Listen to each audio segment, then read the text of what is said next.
I never imagined I would outlive my own son. As I stood by the graveside, the autumn wind tearing through the cemetery trees, I could barely hear the pastor's words. All I could see was the polished mahogany casket being lowered into the earth, and the thought that Jonathan would never again call me Dad. Before we continue, don't forget to like this video, subscribe to the channel, and turn on the bell icon so you never miss a story like this one. The day felt endless. Faces passed me in a blur, some offering sympathy, others merely curious.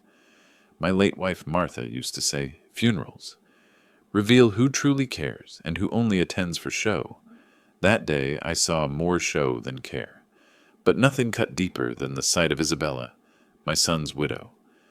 She stood a few steps from the grave, black veil drawn low, crocodile tears staining her cheeks. To anyone else she might have looked like a grieving wife, but I knew better. Behind that veil was a woman who had always looked at Jonathan as her golden ticket, and me as nothing more than a burden. After the burial, mourners gathered at the Bennett house, once filled with Martha's laughter, now hollow with loss. I walked through those familiar halls with a heaviness in my chest, each photograph of Jonathan a knife twisted deeper. I had built this house with my own 2 hands, decades ago, carving every beam, laying every floorboard, and yet somehow I felt like a stranger in it now. Isabella's eyes followed me as I lingered in the living room. She carried herself with an arrogance that no amount of black clothing could hide. At first I thought grief had hardened her expression, but when the guests began to leave, she approached me with words that tore away any illusion of mourning. "Arthur," she began, her voice cold beneath the surface politeness, "things will be different now." I turned slowly, searching her face for kindness, for even a shred of the love Jonathan had once claimed to see in her. "Different how?" I asked. She didn't hesitate. "This house belongs to me now. Jonathan left everything in my care. You understand, don't you? A man of your age doesn't need so much space. I think it's time you found somewhere simpler." The words hit me harder than the wind at the cemetery. "This house," I stammered. "I built this house with my hands. My life is here. My son grew up here. And you—" Her smile was thin, mocking. "Your son's money built this house into what it is, and your son left it to me. You have until the end of the week to gather your belongings. After that, Arthur, you're a guest, and I don't intend to keep guests." I felt the air leave my lungs. The room seemed to shrink around me. I thought of Martha's rocking chair in the corner, of Jonathan's old baseball glove still hanging in the closet, of every memory pressed into these walls. And now I was being cast out, like an unwanted shadow. That night I sat alone in my small upstairs room, staring at the worn photograph of Jonathan in his graduation gown. His smile was wide, his future bright. I whispered into the silence, "Why, son? Why would you leave me at her mercy?" No answer came, only the creak of the house settling in the dark. For the first time since Martha's passing, I felt truly alone, abandoned not just by fate, but by the very blood I had poured my life into. By morning, Isabella's cruelty showed no sign of softening. She had servants begin to box my belongings, my tools, my clothes, even Martha's keepsakes, packed as if they were clutter to be cleared. I tried to protest, but her glare cut me down before I could finish a sentence. As I carried my bags out the front door, the neighbors watched from across the street. Some shook their heads, others whispered. I felt shame burn in my chest. Once I had been a respected man in this town. Now I was being pushed into the world, like a beggar. The last thing I heard as I stepped off the porch was Isabella's voice, dripping with satisfaction. "Don't forget, Arthur, this is my house now, and you don't belong here anymore." I didn't reply. I didn't even look back. If I had, I feared I might break completely. Instead, I walked down the cracked sidewalk, my bags heavy in my hands. my heart heavier still. What I didn't know then was that Jonathan, my boy, my pride, had seen this cruelty coming, and in his wisdom he had left behind something far greater than Isabella could ever imagine. When the last box was loaded into the back of the rusted pickup I'd borrowed from an old neighbor, I stood on the Bennett porch one final time. The steps creaked beneath my boots, just as they had when I carried Jonathan home as a baby, when Martha brought her garden flowers inside, when life still had warmth. But now even the wood felt cold, as if the house itself had turned against me. Isabella appeared at the doorframe, arms folded across her black dress, her lips curled in a smirk she no longer bothered to hide. "Don't drag your feet, Arthur. I've already changed the locks." She dangled a set of gleaming new keys in her hand before slipping them into her pocket. I nodded, refusing to give her the satisfaction of an argument. My chest felt tight, but I held my silence, gripping the handle of Martha's old suitcase like it was the last piece of myself I could carry. The neighbors had gathered again. Mrs. Dalton, from across the street, leaned on her porch rail, whispering to her daughter. The Peterson boys, not yet old enough to understand cruelty but old enough to recognize shame, pointed and asked questions their mother hushed away. Every stare pierced me deeper. I climbed into the truck, my hands trembling as I twisted the ignition. As I pulled away, I caught one last glimpse of the house in the rearview mirror. Curtains fluttered in Jonathan's old bedroom, the room where he'd once studied until midnight, chasing dreams of engineering and invention. Now that room was just another trophy Isabella could claim.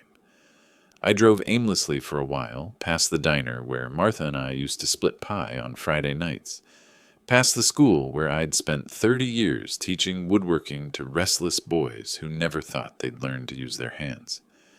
Everything in this town held a memory, but tonight those memories felt like ghosts pressing down on me, reminding me of what I no longer had. By dusk, I reached the edge of town and pulled into the lot of a faded roadside motel. Its neon sign buzzed and flickered, only half the letters still alive.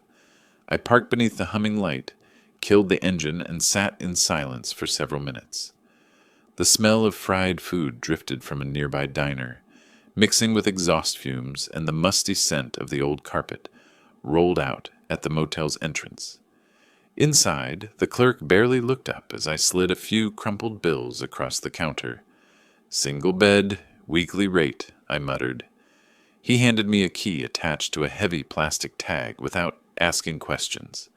The room was small, walls stained with years of cigarette smoke, curtains thin enough to let in the glow of passing headlights. The mattress sagged in the middle, the television balanced on a chip dresser. I set Martha's suitcase on the bed and lowered myself beside it, staring at the faded floral bedspread. For the first time in years, I felt utterly untethered. My home was gone. My son was gone. Even the few belongings I had salvaged seemed hollow, without the walls that once gave them meaning. Sleep did not come easily. Every creak of the pipes, every distant horn from the highway outside dragged me back to wakefulness. I lay in the dark, listening to the hum of the old air conditioner, and wondered if this was what Jonathan had wanted, for me to be discarded, erased from the life he built. But even in my despair, a stubborn ember glowed inside me. Jonathan had been thoughtful, careful, deliberate. The boy I raised would never have left me completely at Isabella's mercy. Somewhere in the ache of grief, I felt a quiet certainty that this exile was not the end of my story. The next morning, I walked to the diner across the lot for a cup of coffee. The waitress, a young woman with tired eyes, smiled politely and poured without asking. As I sat there, hands wrapped around the chipped mug, I thought about Martha. She had always told me life had a way of turning when you least expected it. "Patience, Arthur," she'd say. "Even the harshest winter makes room for spring." I wanted to believe her voice, to cling to that hope. But as I walked back to the motel and unlocked the door to that lonely room, all I could see was Isabella's smirk, her satisfaction at casting me aside. She believed she had won. She believed I was finished. What she didn't know was that Jonathan had left something behind. A seed she had no idea existed. A seed that was already sprouting in silence. The motel phone rang on a Tuesday morning, its shrill tone cutting through the dim silence of the room. For a moment, I thought it was a mistake. No one had called me in weeks. Most people had offered their condolences at Jonathan's funeral and then vanished back into their lives. I almost let it ring itself out, but something in my chest told me to pick up. "Mr. Bennett," a calm voice said when I answered. "This is Lawrence Cooper. I was Jonathan's attorney." The name jolted me upright. I remembered him from the funeral. A tall, composed man in a gray suit, speaking little, but watching everything. "Yes," I managed, my throat dry. "I'd like to meet with you," he continued. "There are matters regarding Jonathan's estate that require your attention." I almost laughed. "Estate? I think that ship has sailed, Mr. Cooper." Isabella made sure of that. There was a pause, then his voice lowered a notch. "Mr. Bennett, things are not always what they appear. Would you come to my office tomorrow morning?" The line clicked dead after he gave the address. I sat on the sagging bed, staring at the receiver in my hand. My first instinct was suspicion. Isabella had inherited everything, and she had made that perfectly clear. So why was Jonathan's lawyer reaching out to me now? That night, I hardly slept. I lay in the motel bed, the neon light outside flickering through the thin curtains, thinking about Jonathan. My son had been many things: bright, stubborn, driven, but above all, he was cautious. He planned his life in careful detail, as if he knew time was shorter than most of us imagined. Could it be possible that he had planned even for this? The next morning, I drove to the law office downtown, and it was an old brick building wedged between a bank and a hardware store, its brass plaque dulled with age. Cooper and Hartwell, attorneys at law. Inside, the place smelled faintly of leather and old books. Lawrence Cooper rose as I entered, offering his hand.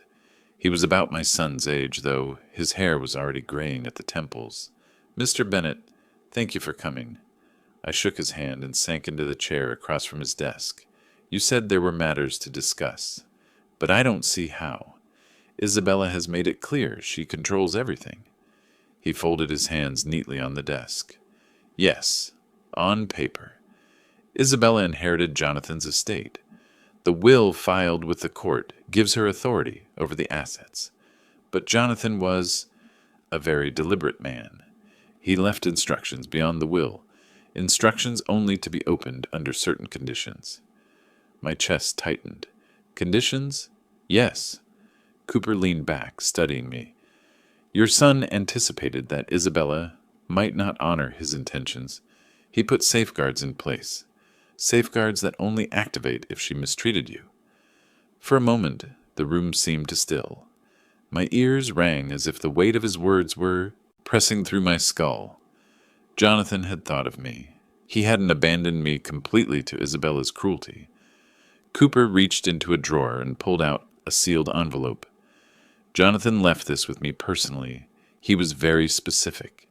He said if Isabella ever forced you out of the family home, if she humiliated you or denied you shelter, I was to contact you immediately." I stared at the envelope, my hands trembling slightly. My son's handwriting curved across the seal in steady strokes. Just seeing it made my throat tighten. "I don't understand," I whispered. "Why didn't he tell me?" "Because," Cooper said gently, "he knew you. He knew you wouldn't want to believe the worst of her, and he knew that if you had forewarning, you might confront her too early. He wanted his plan to unfold only when the truth revealed itself." I sat back, heart pounding. A mix of sorrow, anger, and hope surged through me all at once. Jonathan had trusted me enough to leave me this path, yet he had also forced me to endure Isabella's cruelty to prove her true nature. Cooper slid the envelope closer. "I suggest you open this when you're ready. What's inside may change everything." I left the office with the envelope clutched tightly in my hands. Outside, the morning sun glared off the windshields lining Main Street, but the world felt darker and heavier than before. Back at the motel, I placed the envelope on the desk beside the bed. My fingers hovered over it, itching to tear it open, but I didn't. Not yet. Something in me wanted to wait, to breathe, to let the reality settle before I cracked open whatever secret Jonathan had hidden. That night, I sat staring at the envelope until my eyes blurred. For the first time since the funeral, I felt a flicker of something other than despair. It wasn't joy. It wasn't relief. It was the faint glimmer of hope.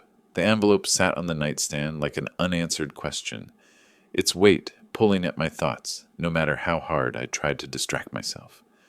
I couldn't bring myself to open it yet.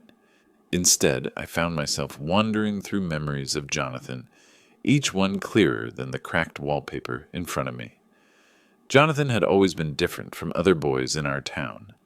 While the Peterson kids down the block raced their bikes until dark, my son would sit cross-legged on the porch steps with a stack of books. At first it worried me. He seemed too serious, too quiet for a child. But Martha used to smile and say, "He's not quiet, Arthur. He's listening to the world." She was right. Jonathan didn't miss anything. One evening years ago, when he was fresh out of college, we sat at the kitchen table long after dinner plates had gone cold. He had just started at his engineering firm, still small but already buzzing with potential. Martha had gone to bed, and it was just the two of us, the low hum of the refrigerator filling the silence. "Dad," he said, suddenly, looking at me with those sharp brown eyes, "you ever think about what happens to everything we work for if something goes wrong?" I frowned, caught off guard. "What do you mean, son?" "I mean—" He tapped his finger against the table, a nervous habit he'd picked up as a boy. "What if I'm not around forever? Who protects what I've built? Who makes sure it doesn't get twisted?" I laughed it off at the time. "You're young, Jonathan. You've got years ahead of you. Don't fill your head with worries." But he shook his head, serious as ever. "Dad, it's not about being afraid. It's about being prepared." That was Jonathan, always thinking 10 steps ahead, even when the rest of us could barely see 2. Another memory surfaced, a drive we took one fall afternoon. The leaves had just begun to turn, the sky sharp with autumn light.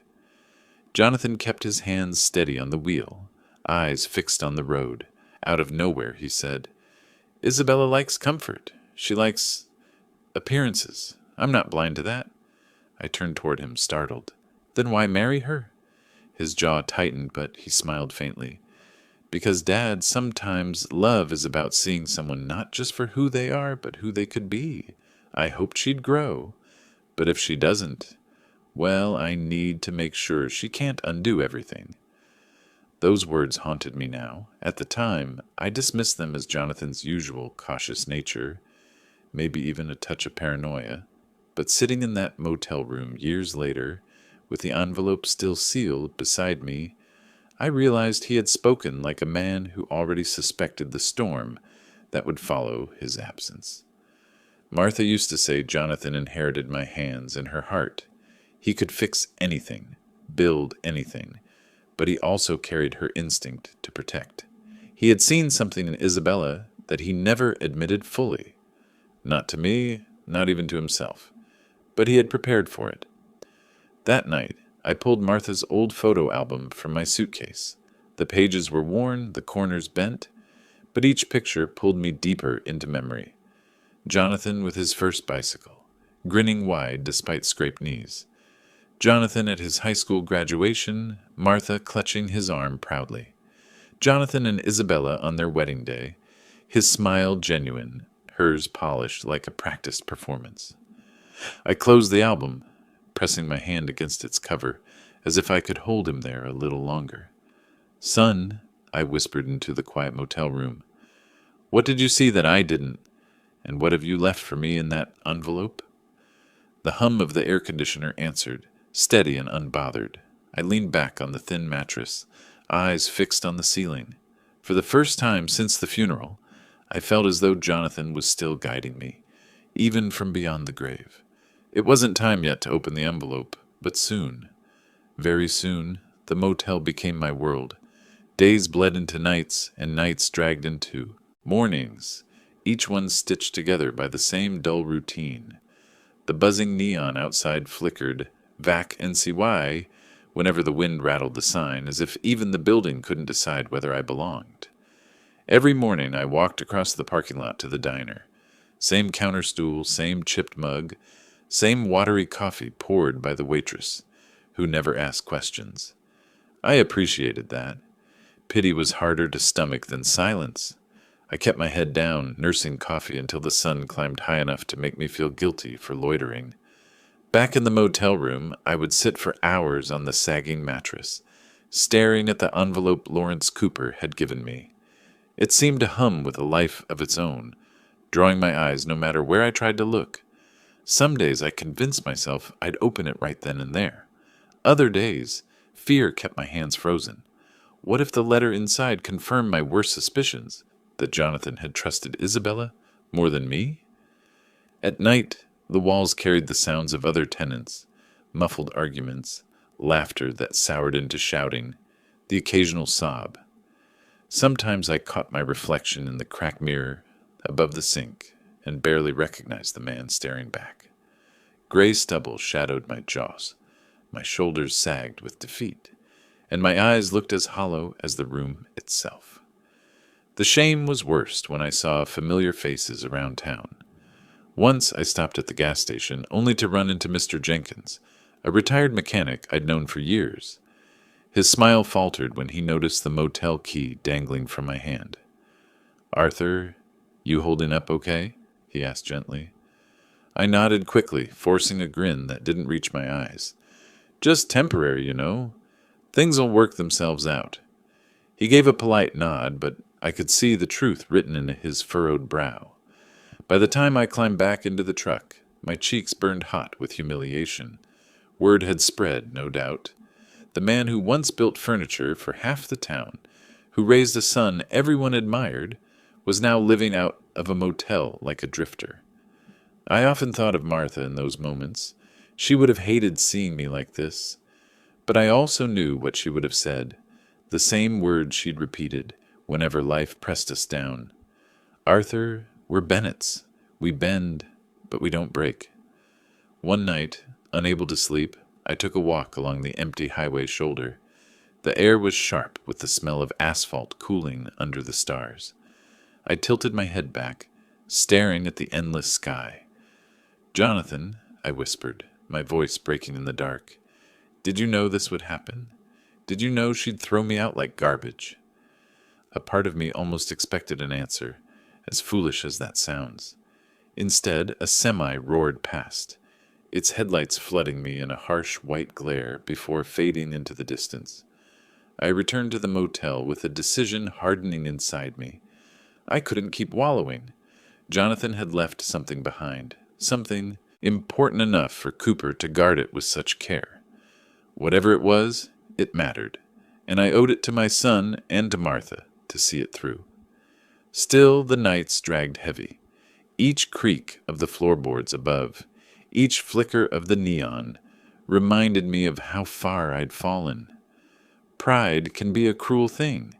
It keeps you standing tall when life wants you on your knees, but it also makes the fall harder when the ground gives way. And yet, beneath the shame, a stubborn ember glowed. Isabella thought she had erased me, thought her victory was permanent. But I knew my son. He was cautious, deliberate, a man who played the long game. Whatever he had sealed in that envelope was no accident. The day would come when I'd tear it open. The day would come when Isabella learned that the story wasn't finished. The following week, I found myself once again in Lawrence Cooper's office. The brick walls, the leather-bound books, the heavy smell of polished oak. All of it seemed to press down on me. This time, Isabella was there, dressed in an elegant navy suit, her hair pinned back in perfect precision. She looked less like a grieving widow and more like a woman heading into a business negotiation she already knew she would win. Lawrence gestured for us to sit. I lowered myself into the chair opposite his desk, my hands rough against the armrests. Isabella crossed her legs gracefully, folding her hands on her lap, with a smug smile she didn't bother to hide. "Let's proceed," she said smoothly, as though she were the one running the meeting. Lawrence adjusted his glasses, then opened a thick folder. "This is the last will and testament of Jonathan Bennett," he began, his tone steady, "filed and notarized 6 months before his passing."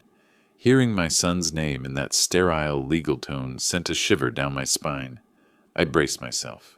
He read through the preamble, the usual language of legality and intent, before reaching the part that mattered.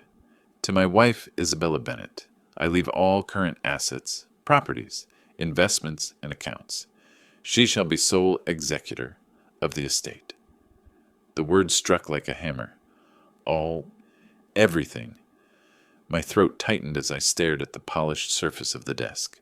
My son, my boy, had left me nothing. I felt Isabella's eyes burning into me. When I glanced at her, she was smiling, victorious. It wasn't the smile of a woman in mourning. It was the grin of someone who had just won a game she'd stacked from the start. Lawrence continued, but I barely heard him. My ears rang, my chest constricted. How could Jonathan have done this? He knew how much the house meant. He knew I had nothing else. Had Isabella poisoned his mind against me in those final months? Or had I failed him in some way I could never repair? By the time Lawrence finished, my hands were trembling. Is that all?" I asked, my voice barely audible. "That is the will as filed," Lawrence replied calmly. He didn't look at Isabella, though I could sense he noticed her smirk. She leaned back in her chair, crossing her arms. "Well, there we have it. Official. Legal. My husband wanted me to have it all. Arthur, I trust you'll respect his wishes and not cause any unnecessary drama." Her tone was like salt in an open wound. I wanted to shout, to demand how she could stand there and speak about Jonathan's wishes while treating me like garbage, but the words wouldn't come. My grief clamped down on my throat, silencing me. I rose unsteadily to my feet. "Jonathan," I muttered, staring at the folder on Lawrence's desk. "Why?" Lawrence's voice stopped me before I reached the door. "Mr. Bennett," he said evenly, "there may be more to this than you realize." I turned slowly, searching his face. For the first time, I noticed a glimmer in his eyes. Not pity, but something sharper, almost secretive. "What do you mean?" I asked.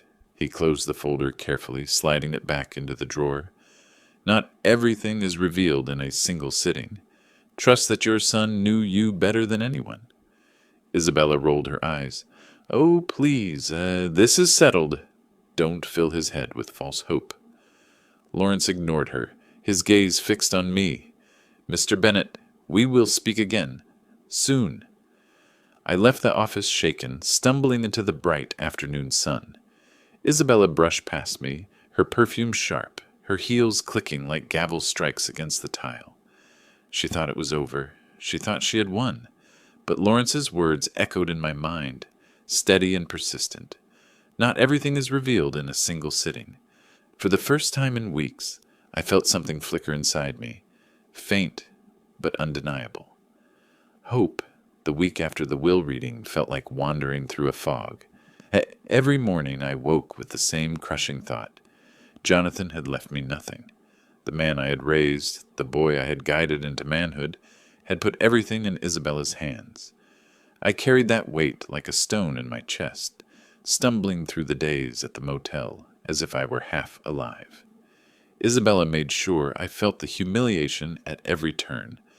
Word spread quickly in town, whispers at the diner counter, sidelong glances at the grocery store. One afternoon I overheard 2 men outside the hardware shop chuckling. "Arthur's son left him high and dry. Can you believe that? Whole fortune to the wife." Their laughter followed me down the street, bitter as bile in my throat. But Isabella wasn't finished twisting the knife. She sent me a letter, hand-delivered by one of her hired drivers. The envelope was embossed with her initials, as if she were royalty. Inside was a single page. "Arthur, Out of respect for appearances, I'll allow you to collect the last of your belongings. This Friday. After that, consider yourself permanently unwelcome at the Bennett residence. Don't embarrass yourself by showing up again. Isabella, the arrogance, the cruelty in her words, burned my hands as I crumpled the letter. I thought of Martha's rocking chair, of Jonathan's childhood photographs, all the things that held the essence of our family. To Isabella, they were clutter. To me, they were pieces of my soul. That Friday, I went back to the house one final time. The locks had already been changed, just as she had promised. A guard stood at the door, a hired man who avoided my eyes as he let me in to gather the last boxes. Isabella appeared briefly in the hallway, her heels clicking like a metronome on the hardwood floor. "Make it quick," she said coldly. "I don't want you lingering." I bit back the words that rose to my tongue. Arguing with her was pointless. She thrived on my pain. I carried the boxes silently to the truck, each step heavier than the last. When I finally drove away, the house shrank in the rearview mirror until it was nothing but a blur of brick and glass, a memory too sharp to bear. That night, back at the motel, I found a message waiting on the phone. Lawrence Cooper's voice came steady and deliberate. "Mr. Bennett, we need to meet as soon as possible. Isabella's actions have changed things." My heart thudded against my ribs.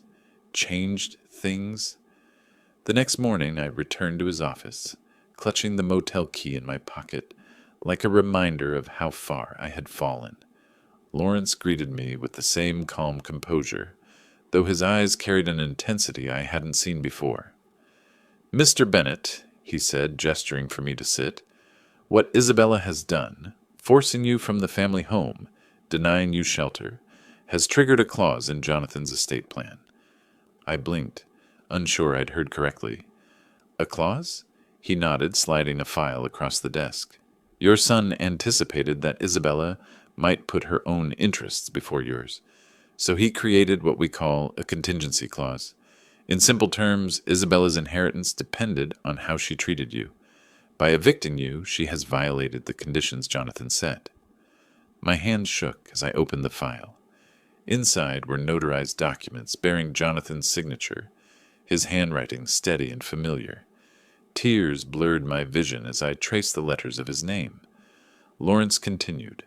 Isabella believed she had secured everything, but in truth, she was holding her future in her own hands. Jonathan gave her a test. She failed. I sat there stunned. The despair that had weighed me down for weeks lifted slightly, replaced by a dawning realization. My son hadn't abandoned me. He had protected me in the only way he could, by binding her greed with legal chains. "What happens now?" I asked, my voice breaking. Lawrence's eyes softened. "Now, Mr. Bennett, we prepare to open the second will." The words rang in my ears like a bell cutting through fog. A second will, a chance to set things right. For the first time since Jonathan's funeral, I felt the ground, steady beneath my feet. Isabella thought she had won, but her arrogance had triggered the very trap my son had set for her. Jonathan had known her better than I wanted to admit, and now, even from the grave, he was standing beside me. The following Monday, Lawrence Cooper invited me back to his office. This time, the air carried a weight that even the walls seemed to feel. The blinds were half drawn, sunlight cutting sharp lines across the shelves of leather-bound volumes. On his desk rested a sealed packet bound in ribbon, Jonathan's name scrawled across it in his steady hand. Isabella was already there, seated with her arms crossed and her jaw set tight. She looked less polished than before, the strain beginning to creep into her features. "This is absurd," she snapped as I entered. "Jonathan's will has already been read. This," she jabbed a finger at the packet, "is nothing more than theatrics." Lawrence ignored her. He gestured for me to sit, then carefully broke the seal. The sound of paper tearing echoed like thunder in my ears. My breath caught as he unfolded the pages, his voice calm yet carrying an authority that filled the room. "This," he said, "is Jonathan Bennett's contingency will, executed privately and delivered to me under strict instructions. It supersedes the first will in the event that certain conditions were violated." He paused, letting his gaze rest briefly on Isabella. "Those conditions have been met." Isabella surged to her feet. "This is nonsense. He gave me everything. I am his wife." Lawrence raised a hand, steady as stone. "Please sit. You will want to hear this." With a huff, she sank back into her chair. Though her eyes burned with fury, he began to read. "In the event that my wife, Isabella Bennett, fails to provide my father, Arthur Bennett, with dignity, shelter, and respect, I hereby revoke her full inheritance. All assets, accounts, and properties shall instead be transferred into the Bennett Family Trust. The trustee shall be my father, Arthur Bennett." The words fell like a hammer, each syllable driving nails into the coffin of Isabella's arrogance. My hands trembled, my chest tightening as I listened. Jonathan hadn't abandoned me. He had entrusted me. Lawrence continued, "Isabella Bennett shall receive a stipend of no more than $50,000 annually, contingent upon her employment in full-time work. This stipend is to ensure her basic needs, but not a life of leisure. Should she refuse, the payments cease." The color drained from Isabella's face. She gripped the armrest of her chair, nails digging into the wood. "No, no, this can't be real. He would never humiliate me like this." Lawrence's gaze was unflinching. "Jonathan anticipated your reaction. He left a letter addressed to you." He pulled another envelope from the packet, sliding it across the desk. Her hand shook as she tore it open. I watched her eyes dart across the page, her lips moving silently. Then she slammed it down, her face twisted with rage. "He calls me selfish," she spat. "He says he saw through me from the beginning, that this trust was his way of protecting his legacy from my greed." She turned to me then, her voice rising, venom dripping from every word. "You put him up to this. You poisoned him against me." I shook my head slowly, my voice steadied despite the storm raging inside me. "No, Isabella. Jonathan saw you for who you were. I just didn't want to believe it." Lawrence cleared his throat, closing the documents. "The court will formalize the trust within days. Arthur, as trustee, you will oversee Jonathan's estate moving forward. Isabella, you will comply with the terms, or forfeit entirely." For a long moment, silence held the room. I stared at the papers spread across the desk, the ink still fresh in my mind's eye. My son had trusted me with everything, not out of pity, but because he believed in me. Even in death, he had placed his legacy in my hands. Isabella rose abruptly, her chair scraping against the floor. "This isn't over," she hissed, her voice trembling with rage. "You may think you've won, Arthur, but I will not live under your rules." She stormed out, the door slamming so hard the glass rattled. I sat there, my shoulders heavy, my throat tight with emotion. It wasn't triumph I felt. Not yet.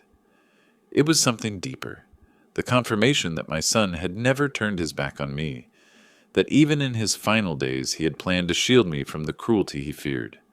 For the first time in months, I felt my spine straighten, my heart beating not with shame, but with purpose.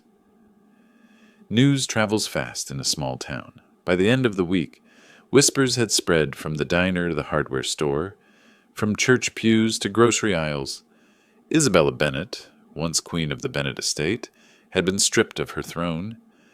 I heard the murmurs when I went to buy bread, felt the curious stares when I sat down for my usual coffee at the diner. Some folks were too polite to ask directly, but others didn't bother with subtlety. "Arthur," one old acquaintance said with a low chuckle, "sounds like your boy was sharper than anyone knew." I nodded quietly, choosing not to boast. It wasn't victory I felt, not yet. It was a sobering reminder of Jonathan's foresight and the cost it carried. Isabella, however, reacted very differently. The house she once paraded like a stage for her perfection suddenly became a cage. Without Jonathan's money flowing freely into her hands, she discovered the hard edge of responsibility. The staff she had employed, the gardener, the housekeeper, even the driver she loved to flaunt, all resigned within days when their paychecks stopped. One afternoon I drove past the estate, its once manicured lawn already beginning to wither without care. Through the wide windows I saw Isabella pacing the living room, her phone pressed to her ear, her gestures sharp and frantic. Later I learned she had called Jonathan's old business partners, demanding favors, insisting she had been wronged. None of them obliged. They had admired Jonathan's brilliance, but they had never trusted her. Her mask began to slip in public, too. At the grocery store, where she once strutted in designer heels, she now moved quickly through the aisles, avoiding eye contact. One day she cornered me near the produce section, her voice sharp and desperate. "You think this makes you the hero, Arthur?" She spat, her eyes flashing. "Do you know how humiliating this is for me? People whisper behind my back, laugh at me. Do you enjoy watching me crawl?"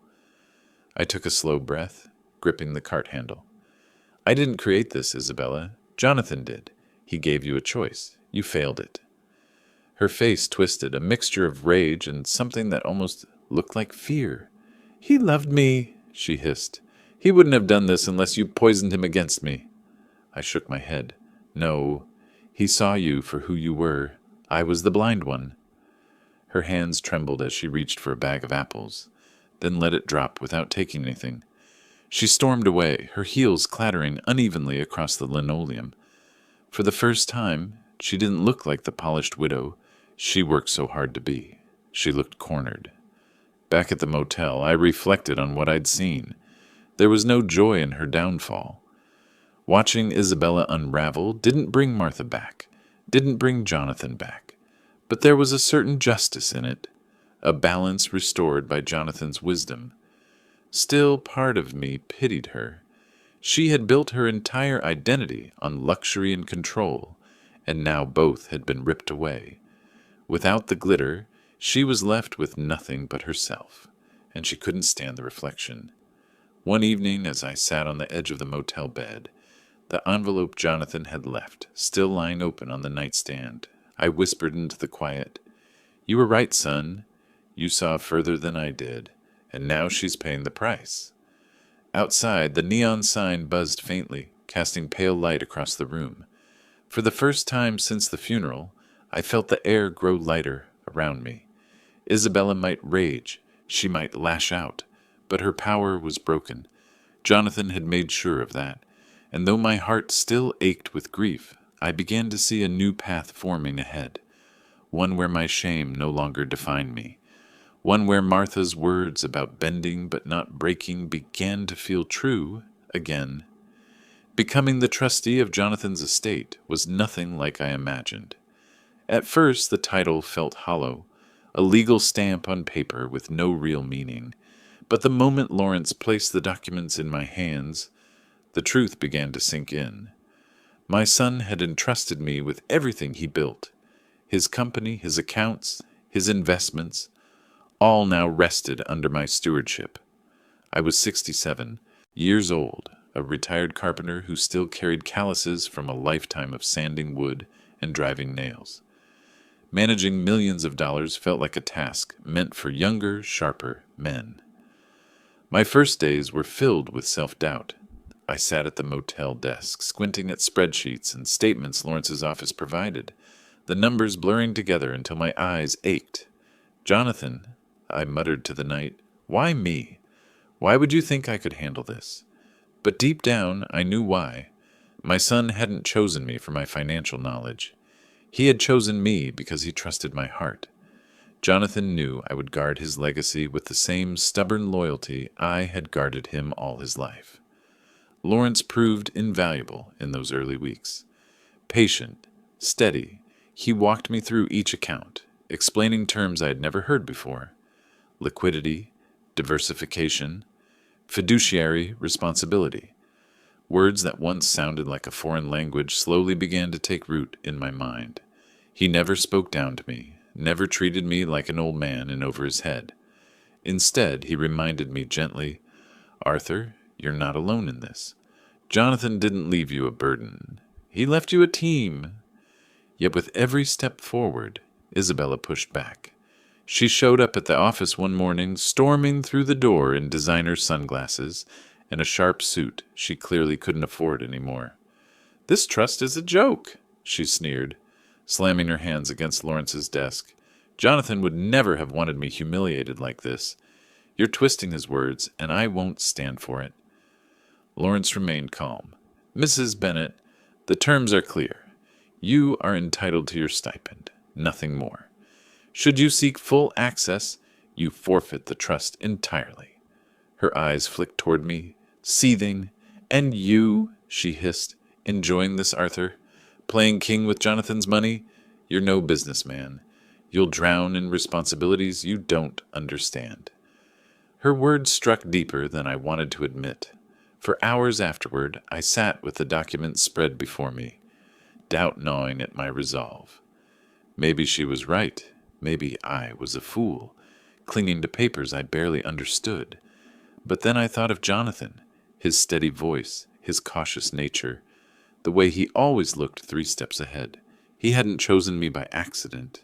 He hadn't created this trust as a punishment for Isabella alone. He had crafted it as a lifeline, a way to ensure his vision outlived him.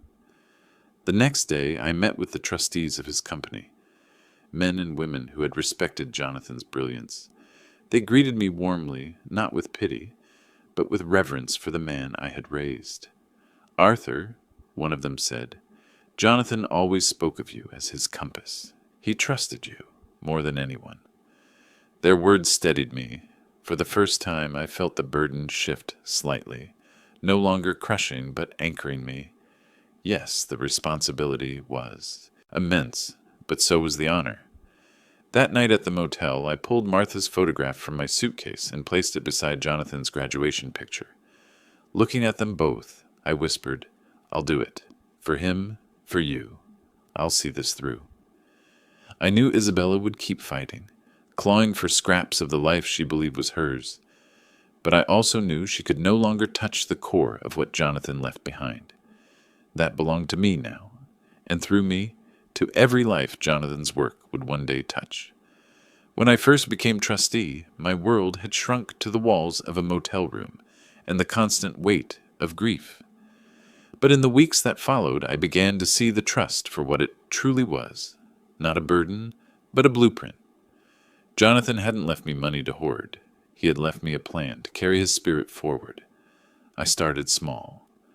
Lawrence introduced me to Jonathan's advisors, men and women who had worked quietly in the background, while my son built his company. They came prepared with files of projects Jonathan had dreamed of funding, ideas scribbled in the margins of his notebooks, proposals half-finished on his computer. Among them was one that stopped me cold, a scholarship program for underprivileged students who wanted to study engineering. As I read Jonathan's notes, I could almost hear his voice. Dad, not everyone gets a fair start, but brilliance can come from anywhere. If I can help one kid find their spark, it's worth it. The thought brought tears to my eyes. I gave my approval without hesitation. Within weeks, the Bennett Scholarship Fund was announced at the local high school.